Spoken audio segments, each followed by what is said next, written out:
hundreds of drones and ballistic missiles at the Israelis and at U.S. bases and U.S. allies around the Middle East.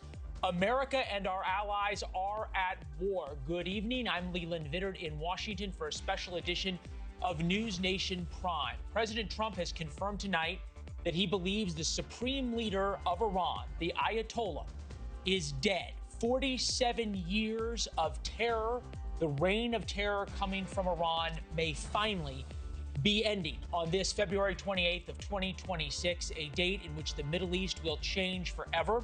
What we cannot show you in all of these live pictures is a live picture of Tehran or of any city in Iran where the American and Israeli bombing missions continue now, roughly about 18 to 20 hours since the first bombs fell. Just past 7 p.m. on the East Coast, President Trump and his team of national security advisors say they are still monitoring the situation in the Middle East. The flip side is how the Iranians are responding. Celebrations are spreading tonight in Los Angeles, in New York, and in Washington. Large crowds of Iranian expatriates, the diaspora, are thanking President Trump for killing the Ayatollah Khamenei. They know what the Ayatollah has done to their country and to their people. And now, finally, it is Iranians who are coming out to celebrate in the United States. We'll see if those protests spread around Tehran and that country. 2 a.m. in Tel Aviv, where Iran's retaliatory missile strikes are coming by the minute. The Iranian regime has also targeted Doha, Qatar, key ally in the United States. Of the United States, they have targeted Kuwait and Dubai as well. Here's what we know at this hour. President Trump is promising that the major military operation in Iran will last at least a couple of days. So this is very different right now, what we are seeing, than Operation Midnight Hammer back in June.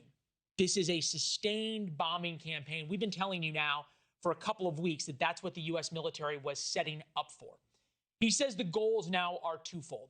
One, to defend the American people from the threat of Iran, which continued to grow, not only their terror threat, but also the threat of their nuclear program.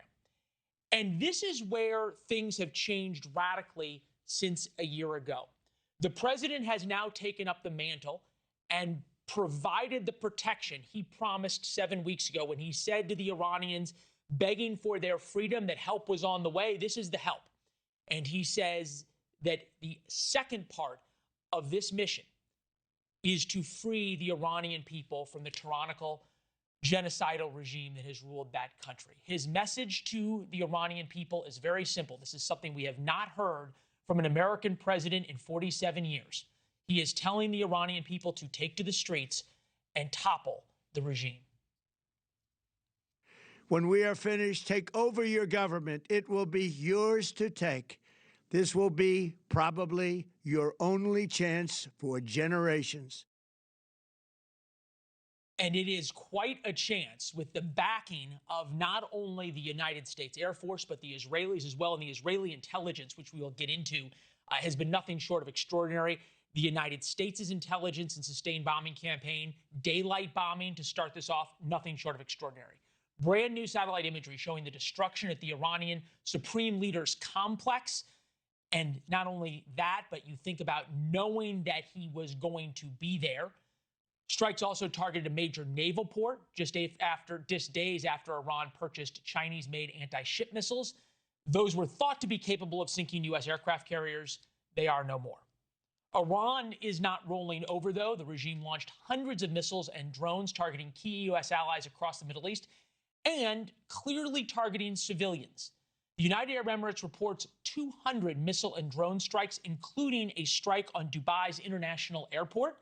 Kuwait as well at their international airport, targeted strikes, Qatar and Jordan, 40 incoming sorties from Iran. Thank you for watching. Subscribe below and download our NewsNation app right now on your phone, and you will get fact-based, unbiased news for all Americans.